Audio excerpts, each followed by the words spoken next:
They didn't understand it, not really.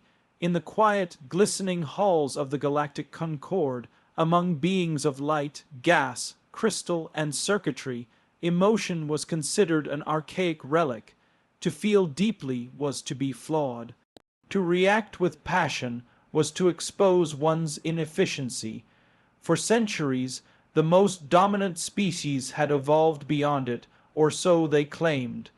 They had sterilized their cultures of grief and celebration, of pain and joy, until diplomacy became a cold exchange of logic and risk matrices. Then came humanity. When Earth was first discovered, that small, blue planet circling a yellow sun on the edge of an unimportant spiral arm, its transmissions were dismissed as cultural noise, screaming voices, rhythmic violence set to music, explosions, weeping, laughter that bordered on madness. Emotion was woven into everything, their art, their language, their very breath. The Zenari were the first to visit. They arrived cloaked in technological superiority, floating in ships that bent starlight and gravity. They found humans fascinating, primitive, but oddly charming, curious, reckless. The Council classified them as potentially unstable, citing their propensity for emotional extremes. A species with no psychic barriers between logic and impulse, but no immediate threat, at least not yet. In the universities of the galactic core, humans became a subject of academic curiosity. The emotional species, they were called. Professors gave lectures about how humanity was biologically hardwired for irrationality. Their films were dissected like alien rituals. Their history filled with wars, revolutions, vengeance, sacrifice was compared to the violent pre-civil stages of other races long since forgotten. But among the ruling races there was no fear, only amusement. During one diplomatic summit, a Draxian ambassador famously quipped, "Humans are like children with matches, dangerous, yes, but only to themselves." The chamber erupted in harmonious laughter. Even then, they didn't understand, or maybe they refused to, because to understand human rage meant admitting a blind spot in their superiority. What they didn't see was that emotion, especially rage, wasn't just a relic for humans. It was a mechanism, a crucible, where other species withered under the weight of strong emotion, humans sharpened under it. They endured trauma not by forgetting it, but by remembering, by carrying it forward, by letting it shape their stories, their identities, and eventually their actions. Humanity's heroes were not those who hid their feelings. They were the ones who faced unbearable grief and kept going, who lost everything and still stood up again. Their mythology wasn't of calm saviors and logical sages. It was of warriors who screamed at gods, who burned cities for love, who refused to die quietly. This baffled the rest of the galaxy. Emotions were supposed to be chaotic, unpredictable, dangerous, and they were for everyone else. But for humans, they were a kind of language. Anger wasn't always violence.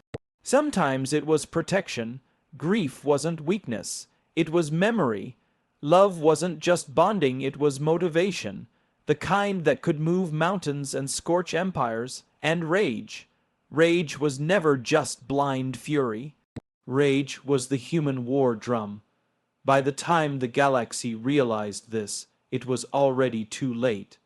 The myths they'd whispered about humans, their volatility, their irrationality, were no myth. But they weren't flaws either. They were weapons, and they had been underestimated. It started on Havoc's Prime, a lush mining colony jointly administered by 3 galactic powers. The conflict was minor at first, a trade dispute over rare isotopes. Standard arbitration procedures were in place, but an impatient Kate, our mining overseer, shoved a human engineer during a heated exchange. The engineer didn't respond diplomatically. He punched the Kate, our across the face, breaking 3 of its mandibular plates. The incident should have ended there, an apology, some compensation, a suspension. Instead, the Kate, R demanded his execution, not exile, not restitution, execution. The humans objected, of course, passionately.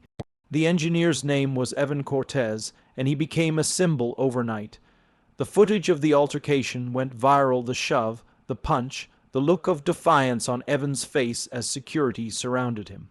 He didn't apologize, he didn't bow. He said with fire in his eyes, "You touch one of ours again, we'll burn this whole moon down." The council scoffed at the threat. No species in their right mind would risk war over one man. But humans weren't like the others. While ambassadors argued and bureaucrats scribbled down terms, hundreds of humans from across the system gathered at Havex: miners, engineers, dockhands, soldiers.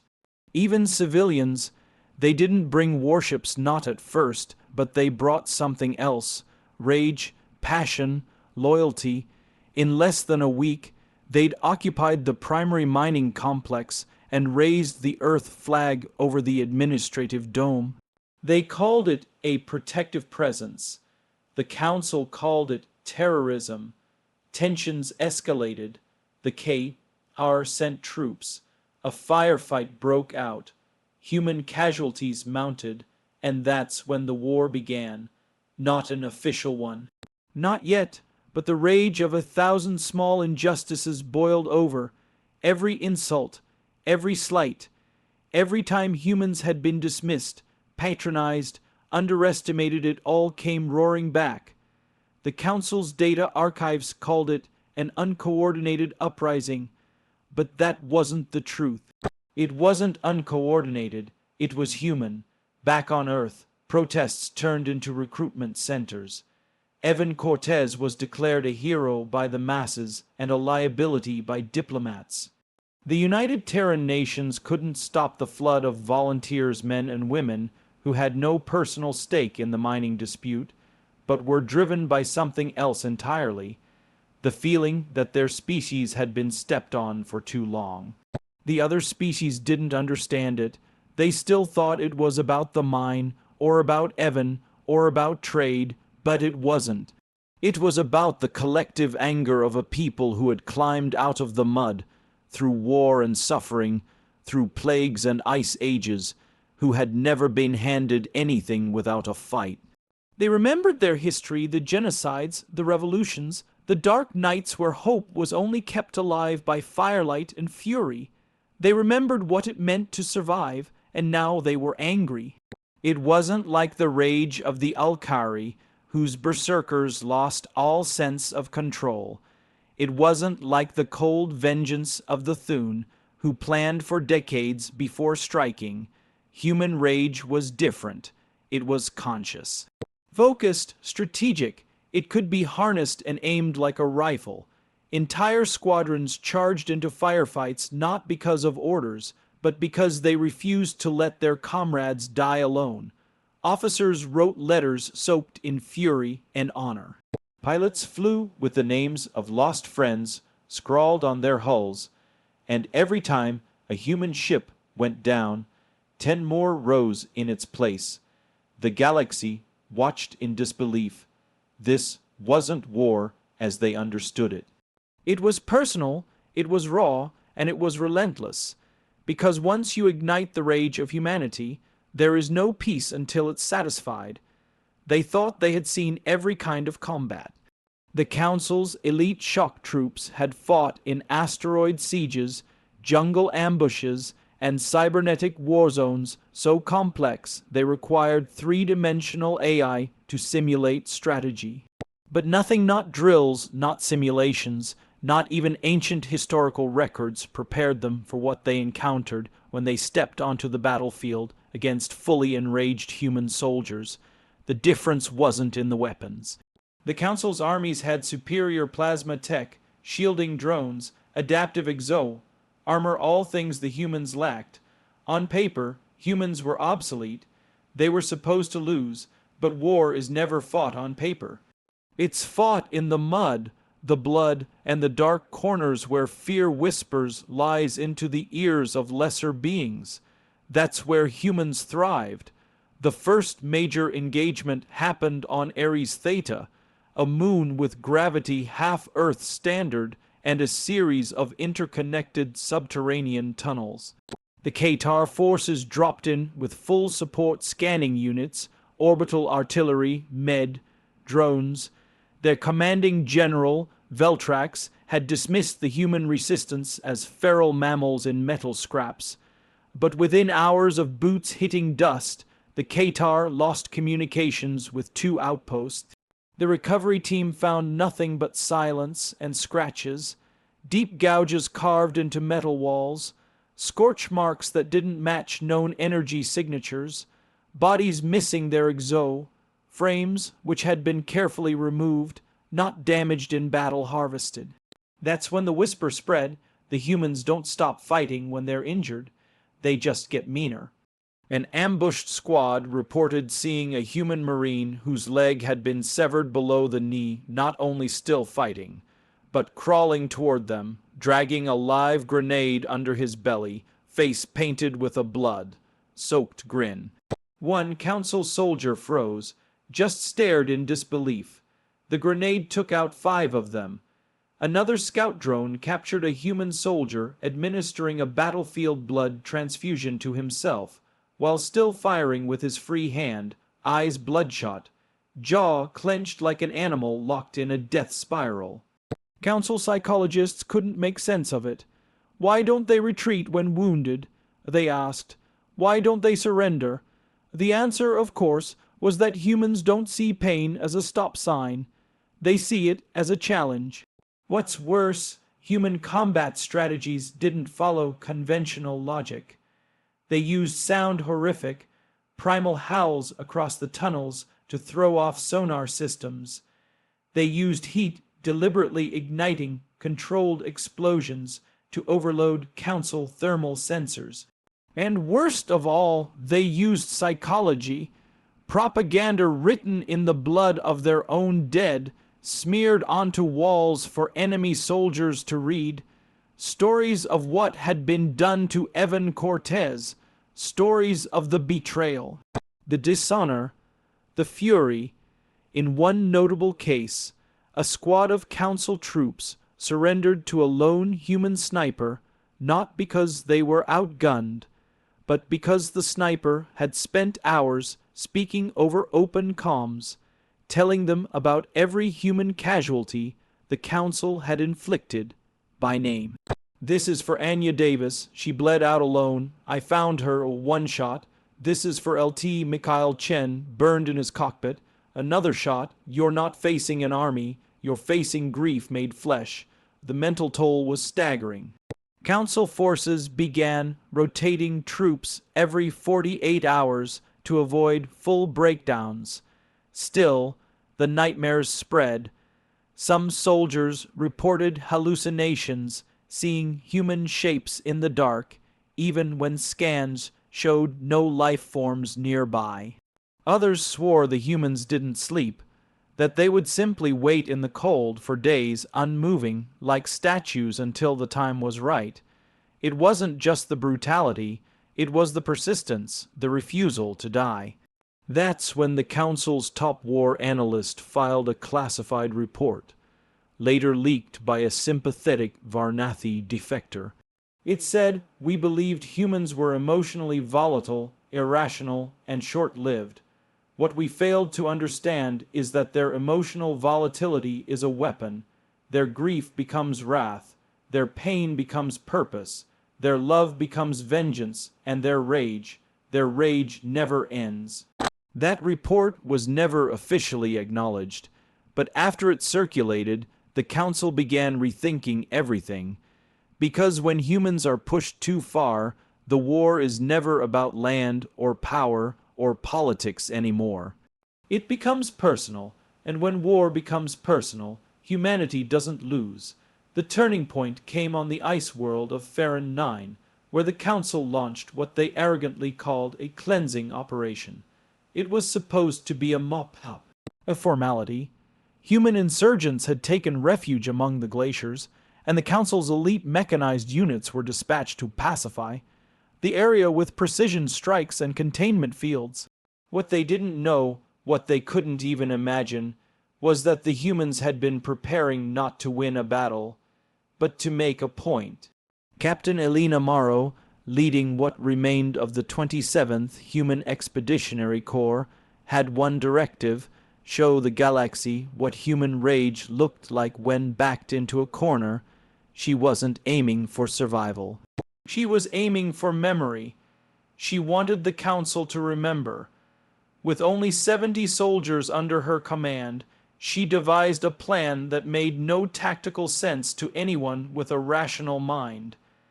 But humans didn't fight with just tactics, they fought with fury sharpened by grief and loss.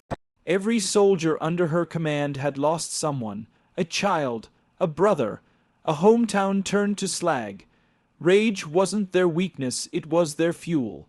The battle began when the Council deployed orbital bombardments, expecting surrender. Instead, their satellites went dark not from weapons, but from coordinated human hacking that piggybacked on their own communication networks. A virus written in pre-warp Earth code, ancient, crude, unreadable to modern AI, locked out their command structure, forcing commanders on Farron 9 to rely on line of sight coordination. Then came the weather. Human engineers, using stolen equipment, detonated underground reservoirs to send superheated geysers into the atmosphere, creating violent electrical storms. Drones short-circuited. HUD went blind. The Council's soldiers were plunged into whiteout conditions, their advantages nullified. That's when the screaming started. Council command logs later described the sounds as inhuman. They weren't. They were very human war cries, roars of anger, pain, defiance. They came from everywhere, bouncing off the glacial walls, amplified by old-world speakers laced into the ice. The Council troops opened fire blindly. They hit nothing. What followed wasn't a standard engagement. It was slaughter. Human operatives wearing cold, adapted stealth gear, used knives over guns, engaging hand-to-hand, face-to-face. Each kill was brutal. Personal. One Council officer reported seeing a human soldier take a plasma bolt to the gut and keep fighting, strangling his attacker with a cable torn from his own radio pack. By the time Council reinforcements arrived, all that remained was a field of bodies, both theirs and human, arranged in a pattern only visible from orbit. A message, written in blood, shaped by corpses, lit with stolen flares. It said, "This is the cost of underestimating us." And below that, "You killed our children, now meet our rage." The footage was censored across Council networks, but it leaked anyway. Within a cycle, thousands of species saw what the humans had done. Not with advanced tech, not with numbers, but with something far older, something primal.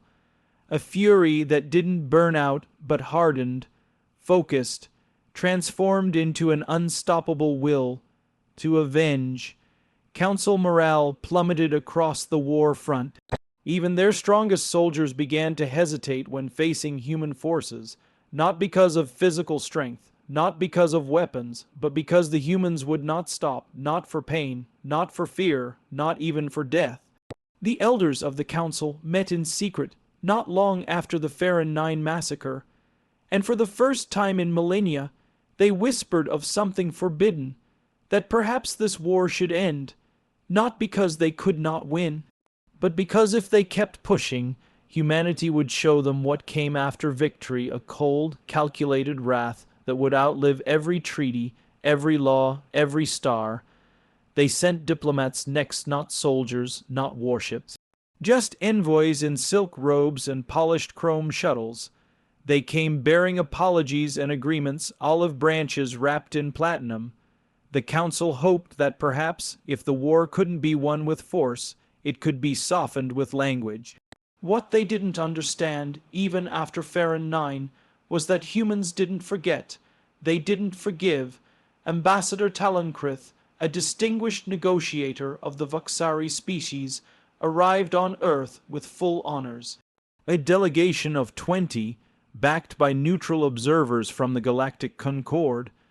They expected handshakes and tense smiles, maybe a symbolic gift exchange. What they got was silence. Earth's capital, New Santiago, was quiet. Too quiet. The usual buzz of human culture, of music, traffic, laughter, and argument was absent. There were no banners of welcome, no security patrols, no translators or protocol officers, just a long, empty corridor leading from the spaceport to a great, darkened building. The old Earth Assembly Hall. Inside, Taloncrith found a single human waiting, not a politician, not a general, a mother. Her name was Sarah Eldon. She wore no uniform, no badge, no title, just a necklace with the names of her 2 children carved into dull steel. Taloncrith bowed, as was customary. "We come in peace," he began. Sarah didn't respond. Instead, she walked to a display console and tapped a sequence. A hologram lit up behind her, a rotating archive of images. Burned cities, mass graves, starved colonies, children in broken helmets. "Do you know what this is?" she asked, voice steady but flat. Taloncrith adjusted his translator node. "Records of war, a tragedy. We know your war, your tragedy, brought to our doorstep." She turned to face him. "You call yourselves diplomats. We called you monsters, and we were right." The Vuxari delegation shifted uncomfortably, their tails twitching in nervous rhythm. One observer tried to interrupt. Sarah raised a hand. Silence fell. "You wanted to make peace now that we've proven we won't die quietly." She continued, "Now that you know what we're capable of. But you never asked what it cost us to fight like that, what it did to us." Taloncrith opened his mouth, but she cut him off. "You see our rage, but you don't see what comes after the ashes, the cold, the broken families, the way we teach our children what you did not out of hate, but so they never forget, so they never trust your kind again." She gestured to a new image. A young girl standing before a grave marked only with coordinates, a colony vaporized from orbit. "That's my daughter, or was. She was 5. There was nothing performative in her grief, no grand theatrics. Just a quiet, hollow fury, the kind that scorched worlds in silence." Sarah stepped forward, holding a datapad. "We wrote a treaty, not of peace, not of surrender, of memory." She handed the pad to Taloncrith. He activated it. A single clause glowed on the screen, translated instantly. "If you approach our worlds uninvited again, we will erase you." Below it, 20. 3 planetary governments had signed, including Mars, Luna, Titan, the Jovian Union, and even the Rogue Belt syndicates. A unified Earth, not politically, but philosophically, in pain, in defiance. Taloncrith swallowed, a physiological reaction foreign to his kind, a mimicry of fear. "This is not negotiation," he whispered. "It's not," Sarah said. "It's consequence." The Council diplomats left Earth the same day. No trade agreements, no cultural exchange, no new peace accords. And across the stars, it was whispered that to speak with humans was to court extinction. Because when humanity mourned, they didn't weep. They remembered, they engraved, and they never let it go. They tried to control the narrative. They broadcast their version of the events across the galactic network, that humans had misunderstood diplomacy, that we overreacted, that our species was too emotionally unstable for interstellar politics. They called us primitive, savage, irrational, and we didn't respond, not with words, we didn't need to, because while the Council twisted their message for the rest of the galaxy, something else was happening beneath the surface. Across human space, a different kind of message was being carved into history, one written in fire, precision, and cold inevitability, one built not for approval, but for legacy. The humans didn't launch a second war. They didn't have to. Instead, they turned inward and began building. They built archives, preserving every atrocity committed against them not just digitally, but physically, on stone and metal, in monuments and star-forged rings that hung in orbit over devastated colonies.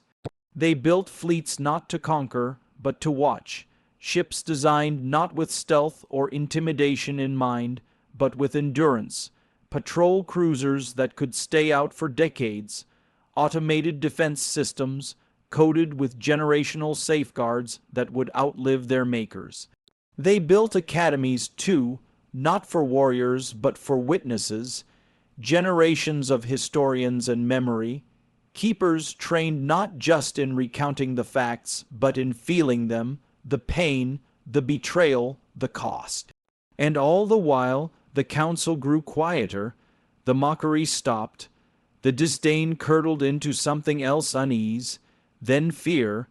They watched as human diplomats withdrew from every formal seat of power, one by one. No great announcements, just empty chairs and blank channels, until humanity simply wasn't there anymore. We didn't isolate ourselves. We didn't turn xenophobic or hostile. We just stopped pretending we belonged in their halls. Because we remembered the day their fleets burned our skies, and we remembered the silence afterward. So we built the archive fleet, 1,000 vessels. Not warships, but each one housing entire libraries, testimonies, holographic projections of destroyed cities, voices of the dead played on endless loop across the stars. They roamed, never staying still, docking only with allied fringe worlds or sympathetic stations. No weapons, no shields, and no one dared touch them. Because to interfere with an archive ship was to trigger an automatic a wideband transmission of the full historical record, sent to every known star system. Full color, full sound, full horror, unedited, the truth impossible to bury. It became one of the only things the Council agreed upon unanimously. Do not provoke the humans, not because we had superior numbers. Not because our weapons were stronger, but because we had memory and we had resolve, because while other species healed and forgot, we turned grief into structure, we made loss into architecture, we weaponized remembrance. There's a human phrase carved into the hull of every archive ship. It's not in our tongue, it's in theirs, left untranslated by design, but those who know understand, never again, never forgotten. And perhaps that was the most terrifying part for the galaxy. That we didn't just survive, we remembered how we survived, and we made sure no one else could forget it.